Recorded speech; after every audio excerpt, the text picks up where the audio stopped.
So today's class is superficial back line, but really focusing on some advanced neck routines.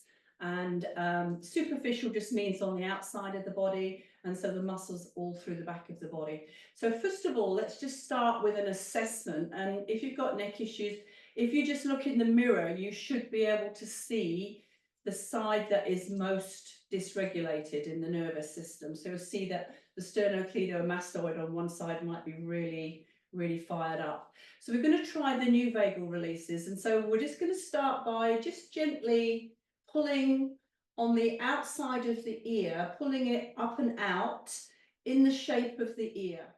Just notice how stiff it feels.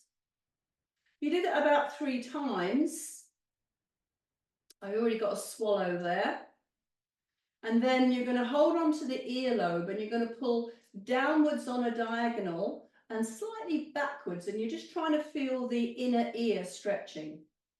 So the auricular branch of the vagal system, the one that goes into the ear, you're stretching the fascia, you're stretching the nerve here, which immediately sends that response through the nervous system to the brain to regulate.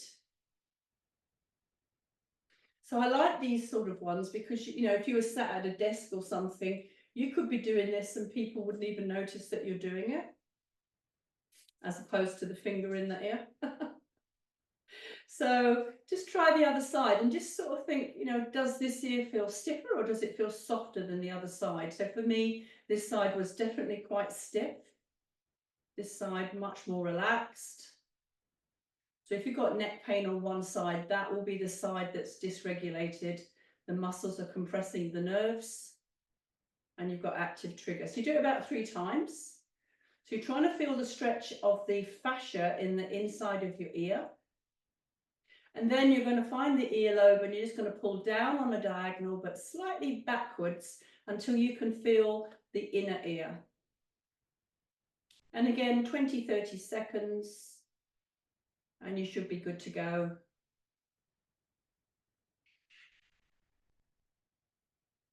A little bit longer. So I can already feel more saliva in the mouth. And release. So this one will be good for Fiona. So this is the one where you just use your tongue and you push your tongue into the roof of the mouth and you just imagine a lemon or a lime and you'll suddenly start to salivate and you'll feel the saliva starting to fill the underside, the bottom part of your jaw under the tongue.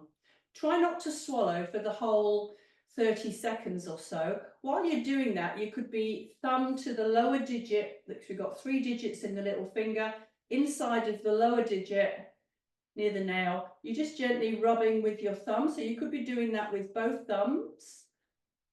Tongue to the roof of the mouth, thinking of something sour like a lemon. And if you wanted to be really super advanced, you could be looking up to what would be 10 o'clock.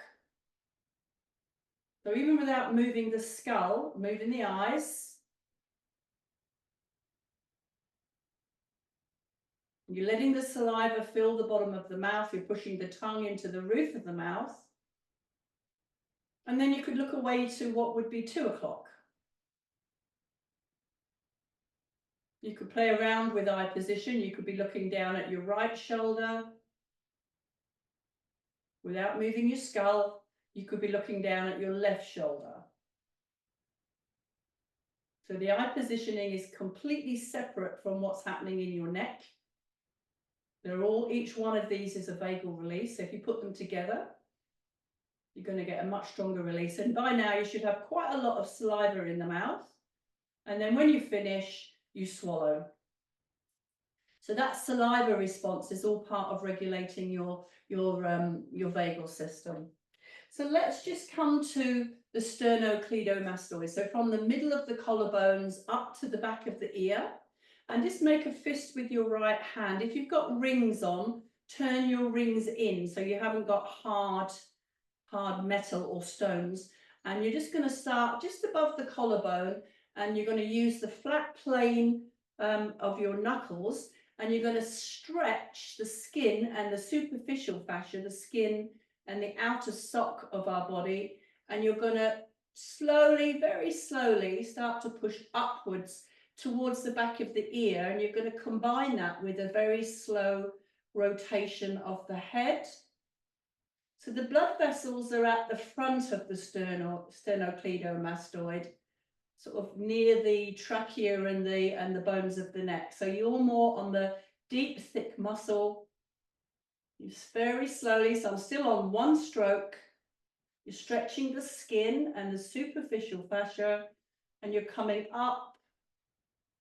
Just turn the head comfortably, and you're coming up to the mastoid process, the bone behind the ear, because this is where this muscle attaches to the skull.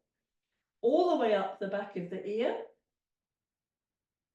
towards what's called the parietal bone of the side of the head, above the ear,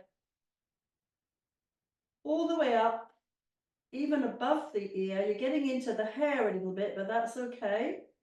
And then you're allowing the knuckles to glide off the side of the skull. So right the way up from the collarbone to the top of the skull, and release. And let's just do that again. So soft knuckle, soft fist, just above the manubrium, which is where the collarbones come together.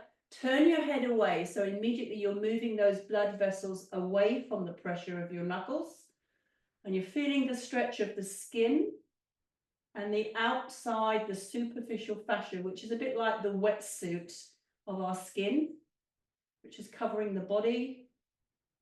It's a very slow stretch. So fascia loves this sort of stretching and friction. Feels a little bit warm. Turn your head comfortably to the side. You're coming up to the mastoid process behind the ear. Up the back of the ear.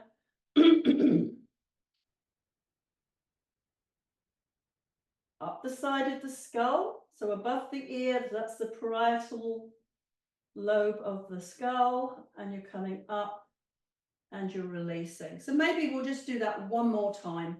So come to the manubrium where the two collarbones come together. Find the plane of your knuckles. Pressure, but not so much inward pressure, it's more upward stretch. So you're feeling the skin stretching. You're gliding up the sterno-cliedo-mastoid. You rotate the head, so there's torsion in there as well.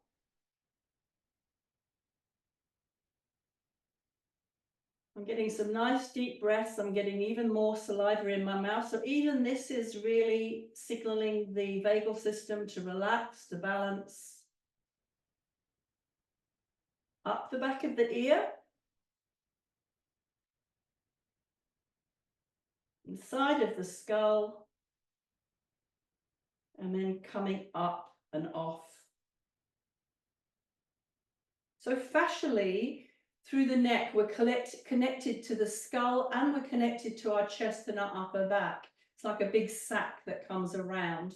And let's just try that on the other side now. So soft fist, turn the rings in. If you've got rings on like I have, turn them in. Soft fist, and you're going to come to the manubrium, the joint of the collarbones at the front.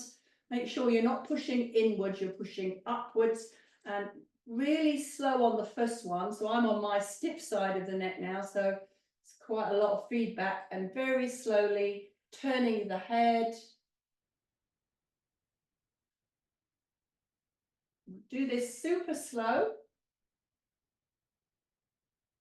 If you get any sensations of feeling a bit yucky, you could be pressing on the blood vessels. Make it more towards the side of the neck, not the front of the neck.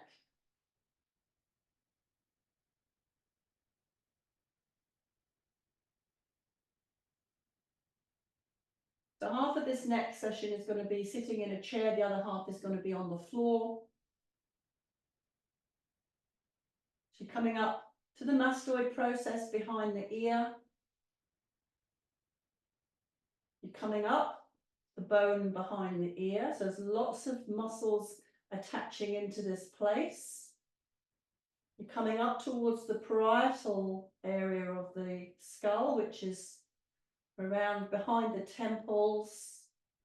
You're coming up right up the side of the skull because our head is covered in muscles and fascia, not just our neck, and coming off, gently coming off at the top. So we did it 2 more times. So find the manubrium, the joint between the collarbones, turn your head slightly away, make sure you're towards the side of the neck, not the front of the neck, stretching upwards and just gently turning your head away, which also brings you away from the blood vessels, keeps it safe.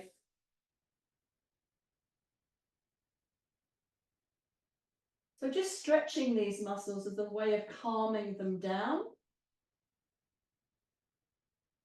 You're bringing in new blood, new lymph. You're talking to the nervous system. So towards the mastoid process, up the back of the ear, up the side of the skull,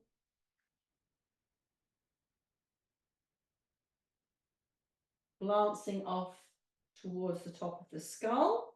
So one more time, find the joint of your collarbones, turn your head slightly away, you're pushing upwards, not inwards, and you're stretching the skin, the superficial fascia.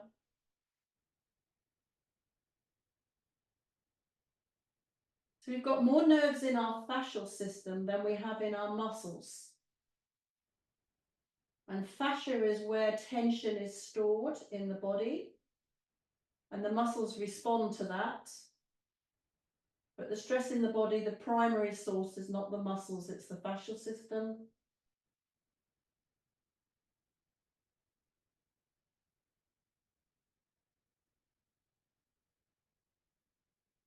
Glancing up towards the mastoid process, firm, comfortable pressure.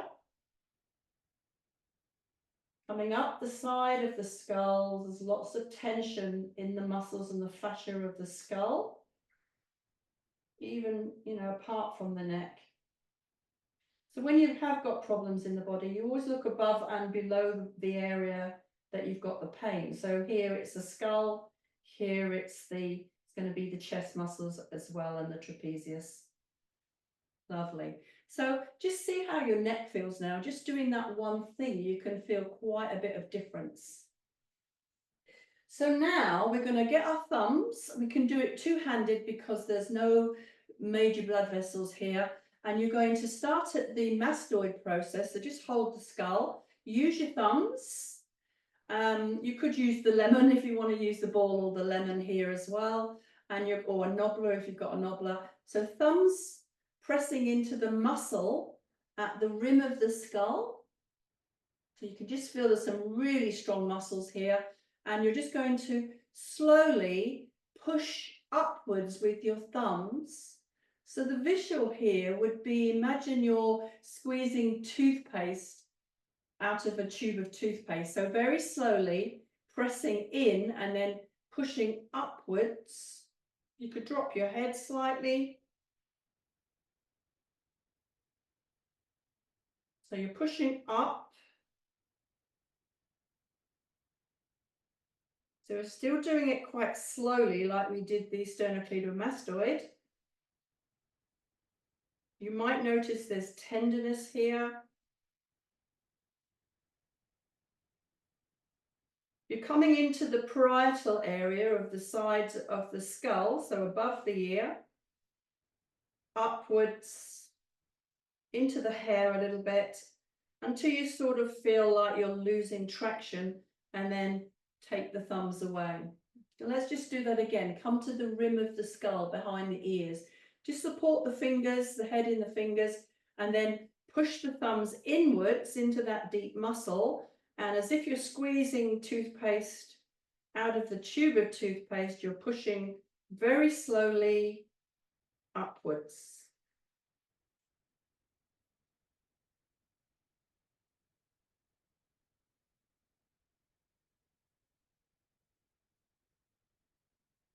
Good. Actually feels really, really lovely. It's a bit like having a head massage done at the hairdressers. It just feels amazing. So much tension in our skull, especially if we grind our teeth or if we clench our jaw. So let's just do that 2 times. And if this is really working for you, then go back, watch the video and do it more times. So now we're coming to the rim of the skull again, same place, but this time we're angling our thumbs backwards to the midline at the back of the skull. So sort of halfway down the skull at the back. So a diagonal line now, pressing into the deep mastoid muscles and pushing upwards and inwards towards the midline and the midpoint of the skull. So these are your parietal muscles. And your thumbs will meet in the middle. So it's a little bit of a shorter release. So again, pressing into the deep muscle just under the rim of the mastoid process, pressing in and pushing upwards and inwards on a diagonal line.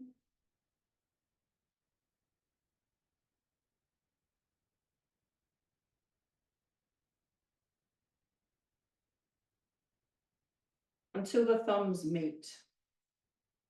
Just move your neck. All of these muscles get really, really tight when we're in forward head posture and where the skull has moved too far forward and all these neck muscles are firing up. So now we're going to come to the posterior scalene. So the scalenes are the muscles in the side of the neck. And you're going to take your right hand, your right thumb, you're going to lift your elbow up and you're going to come into the little V angle of where the collarbone meets the shoulder, meets the trapezius. So if you feel with your opposite hand, you can feel the trapezius muscle. And if you follow it up, it goes all the way up to the skull, attaching to the cervical vertebra. So just do that. Find the little indentation where the collarbone comes into the shoulder and you meet the edge of the trapezius. So now you've found that little V angle. I want you to go right into the inner part of that angle with your thumb, elbow up, and I want you just to gently push down. It's going to feel quite sharp and quite nervy here. So I want you with your thumb just to move up and down. And then I want you to slightly angle your thumb inwards and see if you can find a taut band of muscle. So it feels a little bit like a steel cable coming down, and that is your posterior, your outer scalene. And you're just doing a little gentle friction rub up and down. If it feels sharp and nasty, just move towards the midline a little bit more and get off of the nerve. So we've got the brachial plexus, the nerves that go into the arm here. So you don't want to be pressing on nerves. So you're trying to find that inner border of the cable of the outer scalene that comes down to attach to the rib. And if you do a cough, you can feel the vibration in that muscle because it's a breathing muscle. It's connected to the breath and the voice. And you're just rubbing. So you're between 2 borders. You're between the trapezius on the outside and the cable of the posterior scalene, and you're gradually going to work upwards. So it can be super painful through here. These muscles get really, really fired up and tight. You're working up.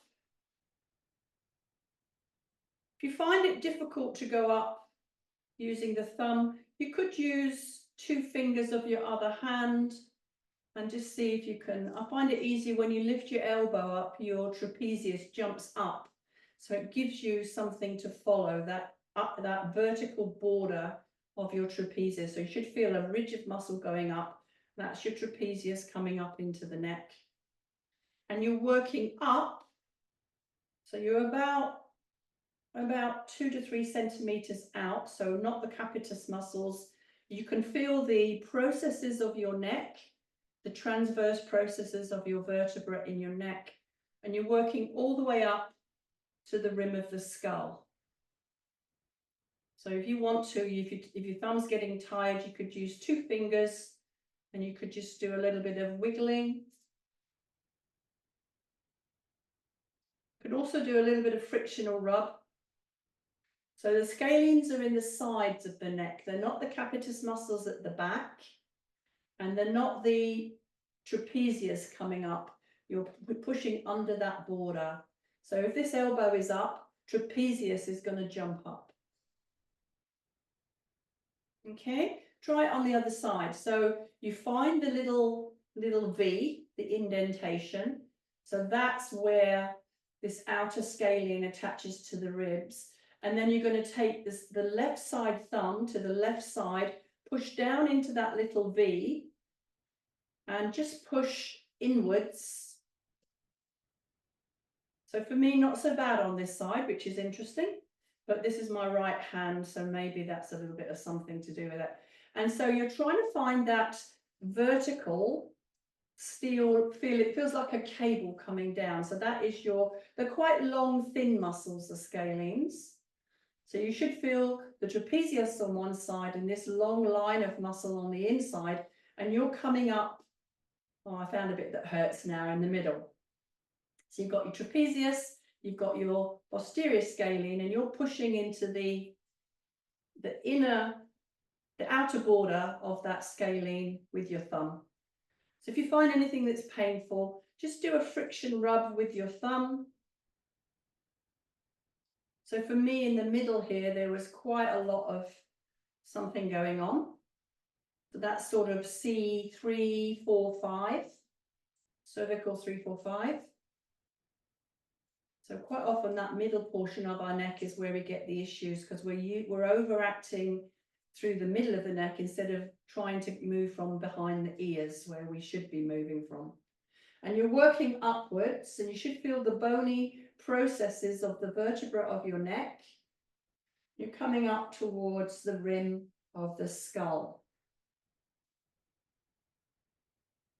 So anything that hurts, just stay there, just do a little bit of rubbing. The beauty of the scalenes is you don't need to do very much to get a lot of release in these muscles. So even 10 seconds, 20 seconds of rubbing, these muscles are going to relax. Your breathing is going to feel better. You'll feel less anxious. And so that forward head posture is all part of fight and flight. And so the more we come into a neutral neck, the more relaxed we will feel. So just move your head and see how that feels. So the medial scalenes, the ones in the middle, you're going to get 2 or 3 fingers. We've done this one before. Come above the collarbone. No inward pressure because we've got blood vessels and nerves coming down into the shoulder here. So just the gentle, you're just sort of moving the skin and the superficial fascia across what feels like very taut vertical bands in the middle of the side of the neck. So if I do a little bit of a half turn, so you can feel they feel like really taut bands. So the scalenes are like finger muscles that come down that attach to the ribs, rib 1 and rib 2. And you're just doing a little gentle rub, and you're working up towards the underside of your jaw and the mastoid process. Oftentimes the tension is at the ribs, so above the collarbones, but just make sure you're not pushing in, you're just moving across, just to signal the nerves in the muscles, just to relax, to let go. Try the other side, 3 fingers, start at just above the collarbone. Remember, this is the area of where you need to be careful. And so you just want to feel gentle friction, no pressure. Turn your head slightly. So again, for me, when I get to the middle of my neck, which is around C4, I can feel that there's tension in these muscles. You're working up towards the mastoid process and the jaw. Just do that a couple of times. So C1 is sort of at the back of the mouth.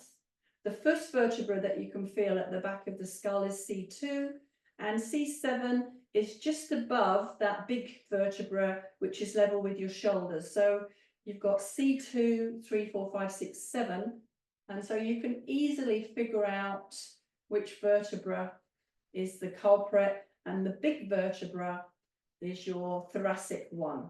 So just above there would be C7, 6, 5, 4, 3, 2, 1 at the back of the skull.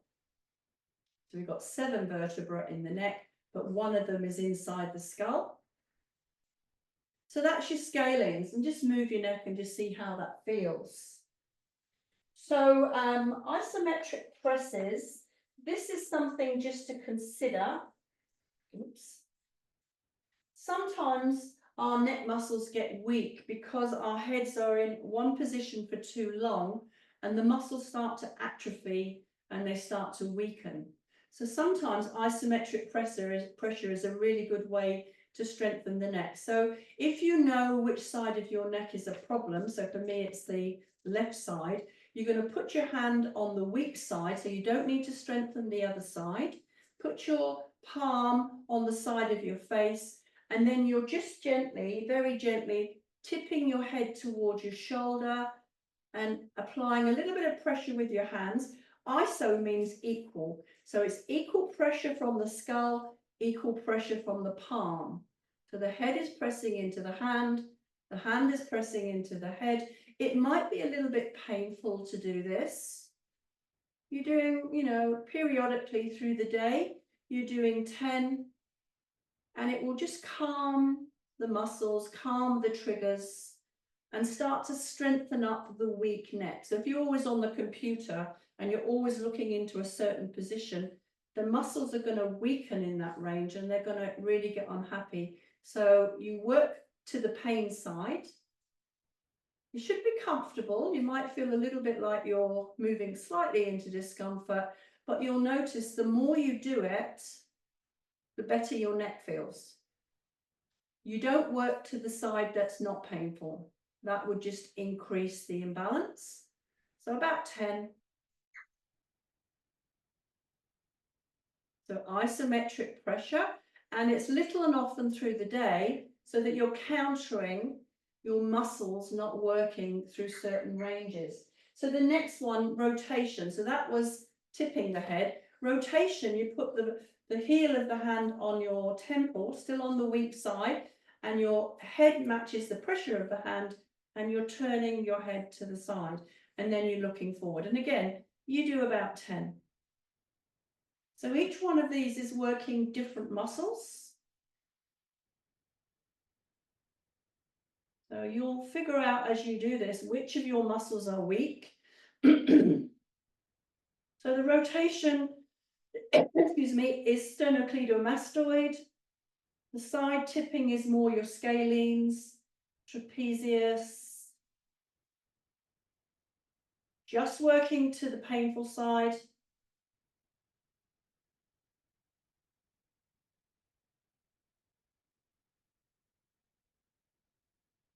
One more.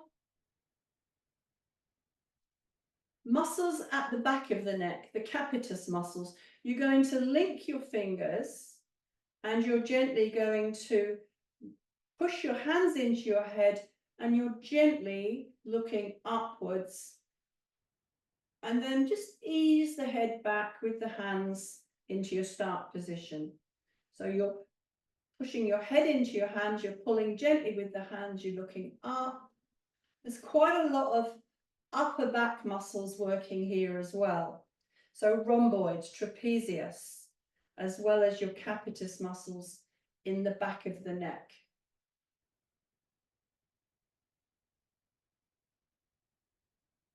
So do it slow, pressing back, let the eyes also look at the ceiling, but then also gently bringing the head back with the hands so the neck doesn't have to work too hard coming out of it. So you feel the muscles either side of your skull, spine working. You'll feel your trapezius, your rhomboids, latissimus dorsi. There's a whole load of back muscles working here. One more. It's quite nice to work these muscles if you're at a computer and your body is always rounded forward, these muscles are not going to get a chance to work. And then finally, sterno-cliedo-mastoid muscles in the front of the neck. You're going to make a fist, two fists with your hands, elbows tucked, and you're going to push your chin into your hands and you're looking downwards. And then just gently push the chin back up. So pushing the chin into the fists. And press up. So you're really working the flexors in the front of the neck.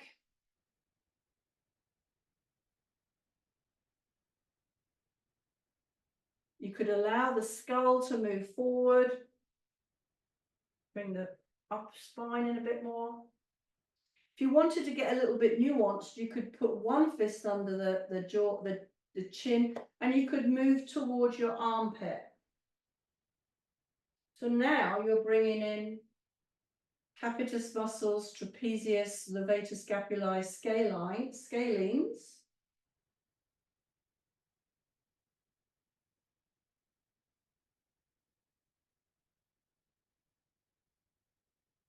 And then try the other way.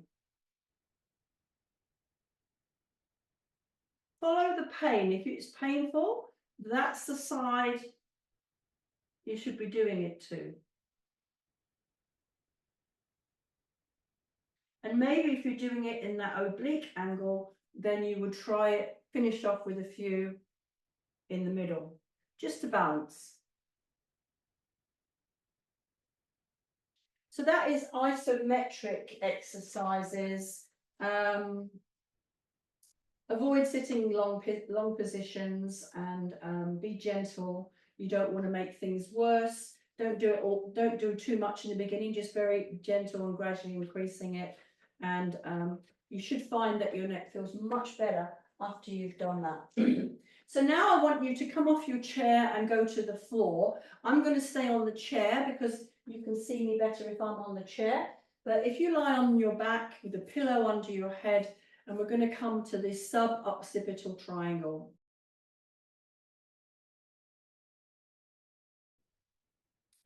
So you're lying on your back.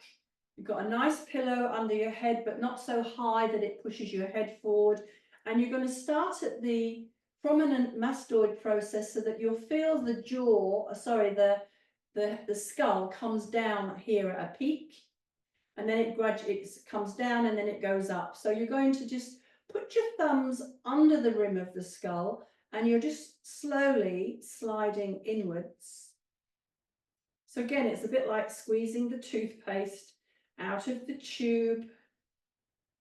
You're going to find some really tender areas along here.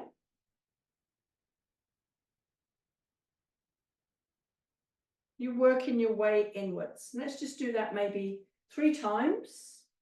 So find where it drops down and then you're going to push under the rim. And if you drop your chin, you can feel the muscles get tighter. But if you look up, it's easier to get your thumbs under the rim of the skull. Thumbs are the only hard thing that you would use here. You wouldn't use nobblers. You wouldn't use balls. You're just going to use your thumbs because there are deep blood vessels here. You've got a sub-occipital artery sort of about the midpoint in that indentation. You don't want to press too hard there. You're on muscle. So one more time is pushing under the rim. So when we're in forward head posture, these muscles get super tight. They compress 5 of the vagal branches coming out of the brain stem.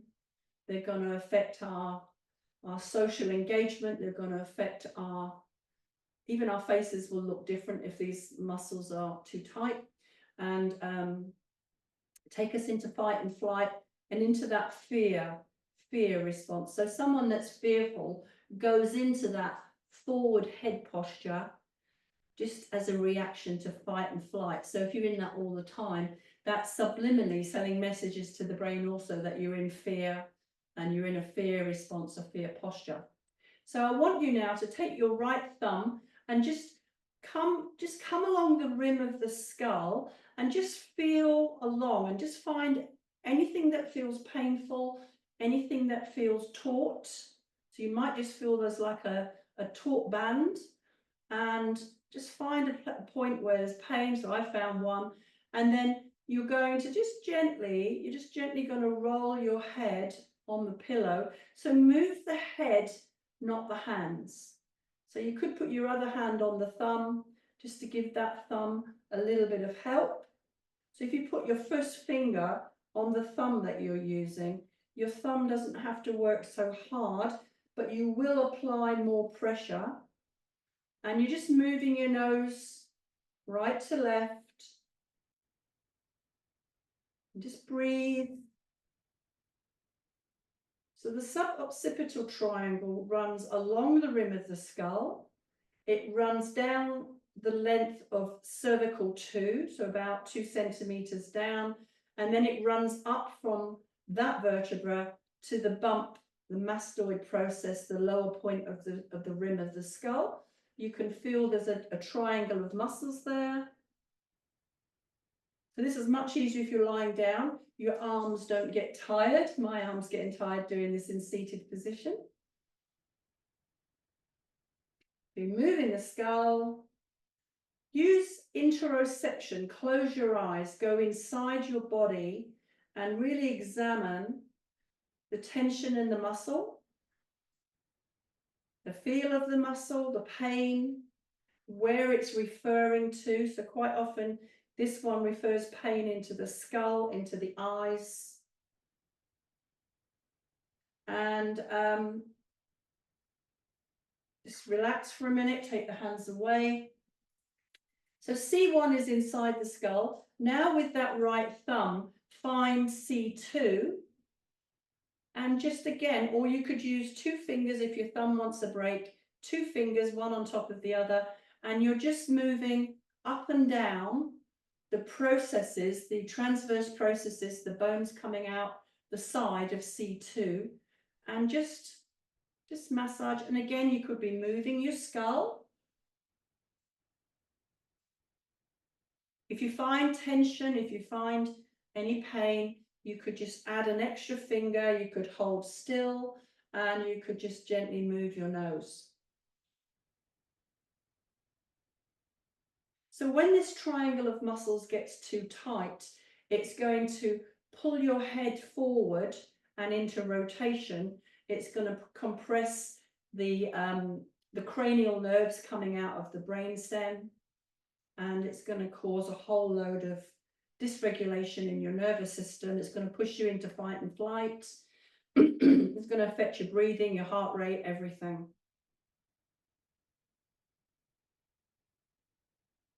These muscles have the ability to pull your head inches forward, 2-3 inches forward, which is going to compress a whole load of blood vessels, nerves. It's going to fire up your neck.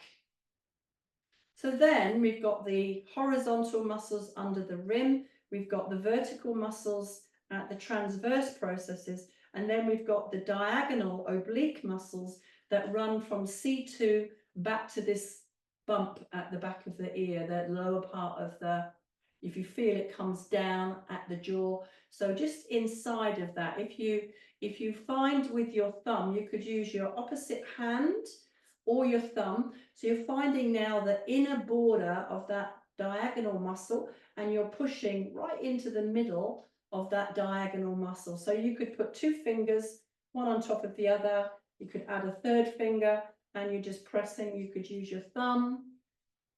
And again, so I'm going to use this thumb. So I'm pushing outwards. So if this muscle is the muscle that's diagonal, I'm pushing into the inner border of that muscle, and then I'm just moving my head. So working on your suboccipital triangle can be some of the most effective neck exercises that you do. So as I do this one, I can feel my eye, my eyebrow, deep in the skull. I can feel the referral here. So you only need to be at the computer for a short time with your head tipped forward for these muscles to really get too tight. So add a little bit of torsion, you're moving your head. And then just releasing. I'm looking at the clock. I'm going to have to hurry up. I've got a feeling I'm not going to get to the back muscles today. This is going to be all neck, I think. We'll see how we go. So now we're going to take the left hand to the rim of the skull. Remember, if you look up, you can actually get under the rim. So this is the best way to get to these horizontal occipital muscles, is to look up and just feel with your thumb from the mastoid process inwards, and just find any points of tension, any pain, any knots in the muscle. Quite often you'll feel little hard lumps along here, or maybe a taut band. And when you find that area, then you could add a second finger and you're just moving your nose.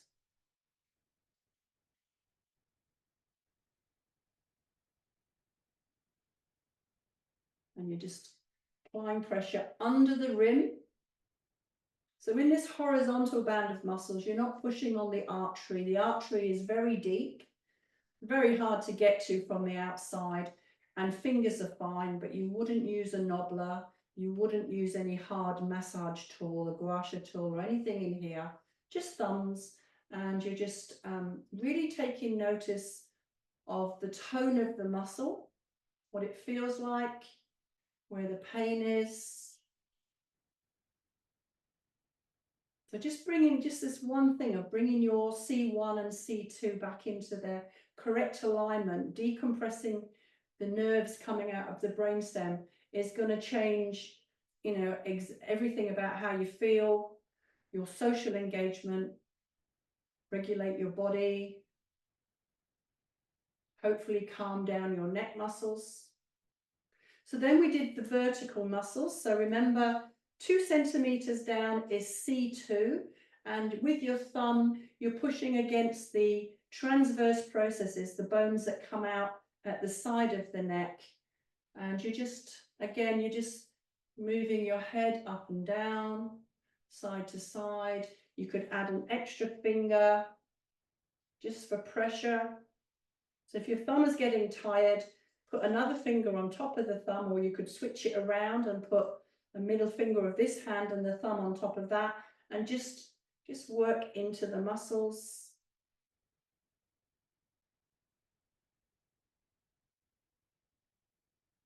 These exercises are best done really slowly, not rushing, lying down as opposed to sitting upright.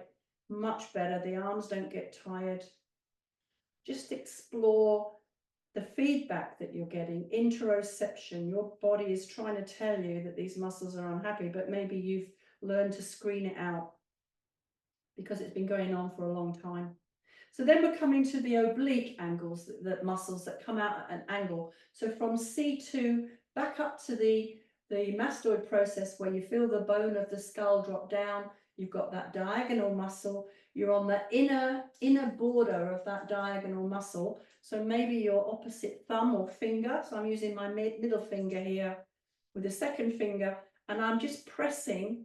So if that's the oblique muscle from C2 to the mastoid process, I'm going right into the middle, and I'm just pushing in the middle. And this is one of the most productive points, trigger points in the body. Really, really good. So because these oblique muscles are very finely tuned for rotation of the skull, and because forward head posture pushes your head forward and then into rotation, this oblique muscle is often the one that is the most unhappy. I'm going to use my thumb. Thumbs are much stronger than fingers. And so if you're lying down, you're just moving your skull very slowly. You're not pushing inwards, you're pushing against that inner band of the muscle. You're pushing more outwards. And if you move your head to the side, you're going to get the pressure that you want on that inner border.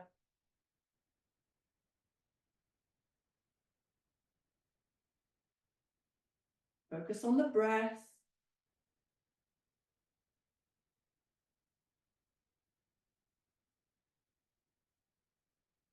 So really quite delicious to get into these little small muscles that get so tight, so unhappy.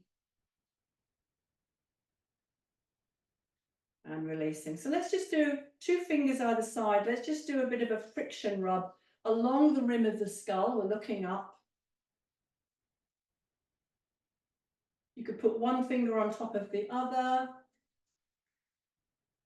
Just bringing in some fresh blood, just giving the muscles a chance just to figure out what just happened. And hopefully our head is more centered now. Our ears are lining up with the center of the shoulder, and we're not in that forward head posture. Capitis muscles.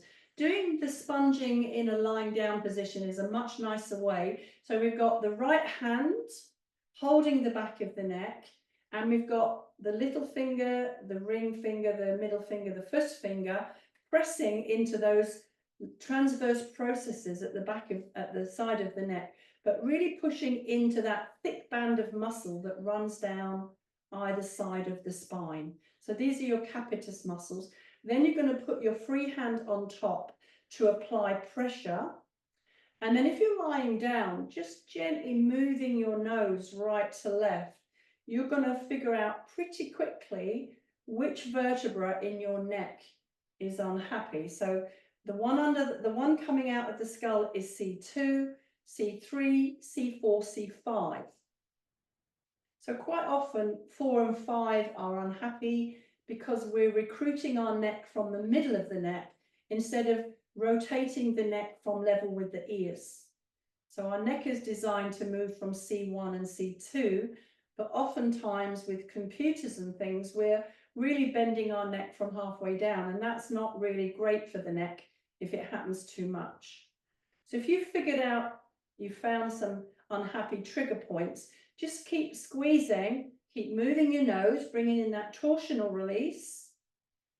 And then if you came down, remember the big vertebra is thoracic 1, level with the shoulders. So anything above that, you're on C6 and 7. And again, you're using the bony ends of your fingers. You're squeezing with your top hand, the one that's nearest the pillow. And you're just figuring out, is there anything that needs to be pressed here? Ischemic pressure, so 30 to 60 seconds with some nose movement. Got the cacas flying around today, screeching. I don't know if you can hear it. So for me, all of this side is a little bit unhappy.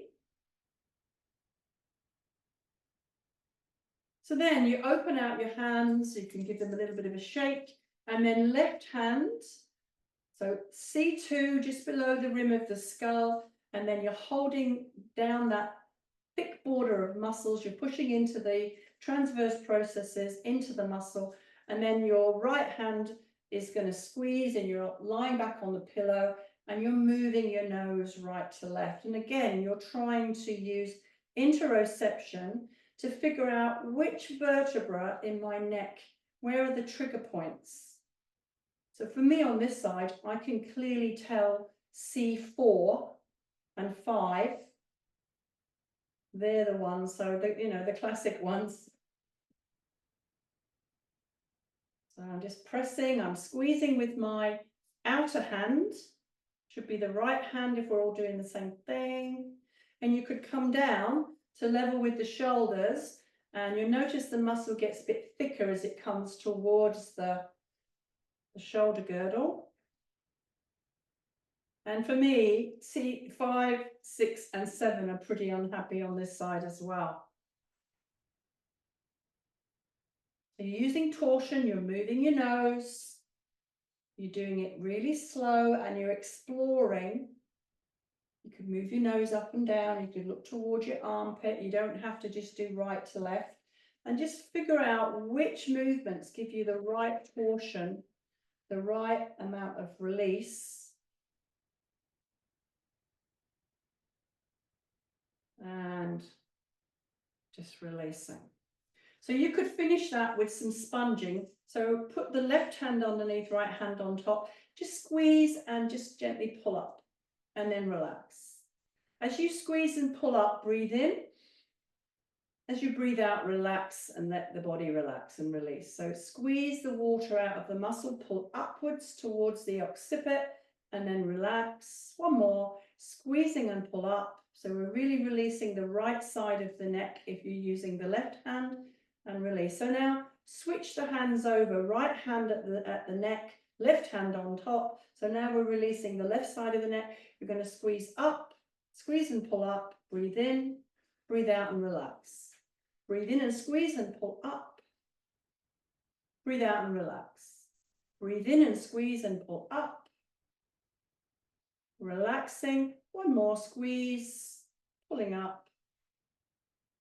Relaxing, and shake out the hands. Do a few shoulder rolls. Your neck should feel nice and warm now after you've done that. So now take your left hand under your right collarbone and just do a little, take your middle finger and you're going to just do a little bit of a rub on the deep muscle under the collarbone. You could put your first finger on top of your middle finger, or the other way around actually. It's the middle finger on the first finger. And so it looks like lucky fingers, and then you're just gently rubbing along the underside of your collarbone. So this is your subclavius muscle, part of your pectorals, your chest muscles, and just see if you can find anything that feels a bit tender along here. So what I didn't say was that we are fascially connected to the upper chest. So if you were to put both hands on your chest, and then pull down on your chest and look upwards, you can feel the fascial connections into the chest muscle. So do that again. Pull down on your chest and look up. Feel it into your neck. You can feel it into your face. So it's like a big sack that covers us through the fascia. One more. So just doing that as you're moving around day to day is a nice way just to relax some of the tension into your neck. So make your lucky finger, just carry on working under your collarbone. We're not going to get to the back muscles today. Sorry about that. We'll do that next week. This is just neck, advanced neck releases today.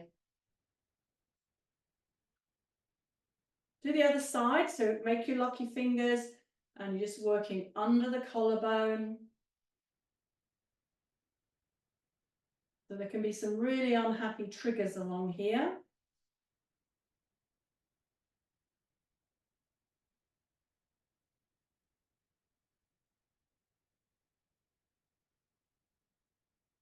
And then we're going to take our left hand to the bottom of the neck, where the neck starts to meet the shoulder. And let's just do that trapezius 1 trigger point. So you're going to push your thumb in and you're going to use 2 fingers at the back.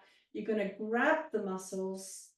And with trapezius, you're squeezing between the thumb and the 2 fingers, and you're torsionally releasing by looking away.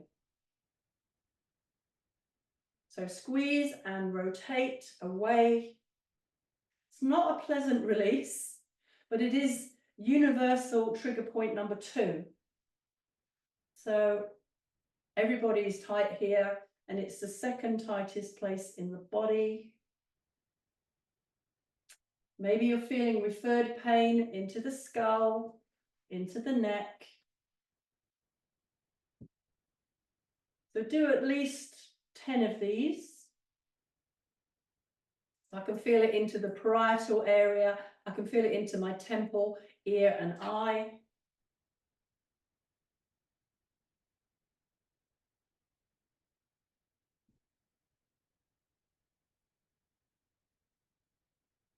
And then just do a few shrugs. And then come to the bottom of the neck where it meets the shoulder. Put the thumb in first, 2 fingers behind.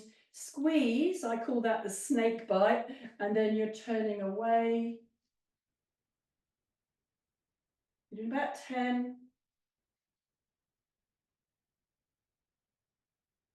So oftentimes trapezius is one of the factors that's firing up the neck, as well as forward head postures.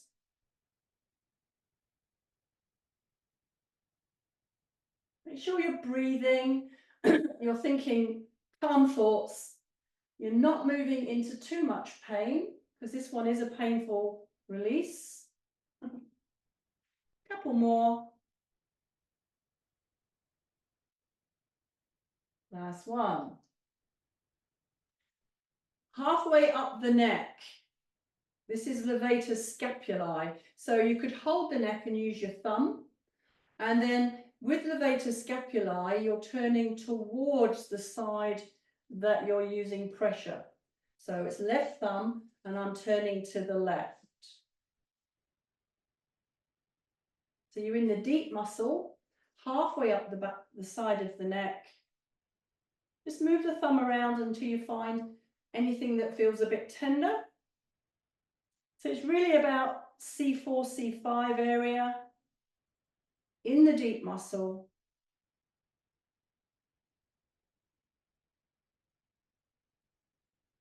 So the levator scapulae comes from the shoulder blades up into the cervical vertebra.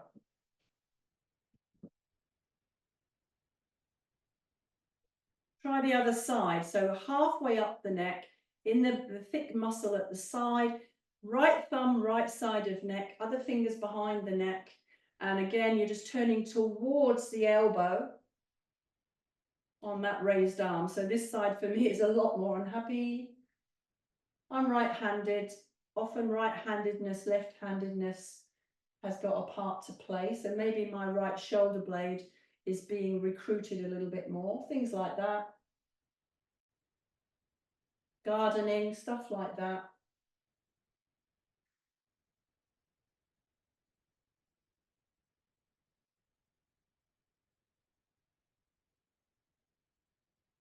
One more. Roll the shoulders. So then the sternum, the breastbone, you're going to come halfway down the breastbone where the breastbone meets the ribs. So you've got the breastbone, you've got the ribs, right in the middle, halfway down. You're trying to find a space between two ribs and you're using either your first or your second finger, maybe cross them and just find a space between two ribs, and it can be incredibly painful. And you're just doing a little gentle wiggle. So the main universal trigger is halfway down the breastbone, but it can be any of the ones going up and any of the ones going down. So use the bony end of your fingers. Take some deep breaths. So these are breathing triggers, trigger points.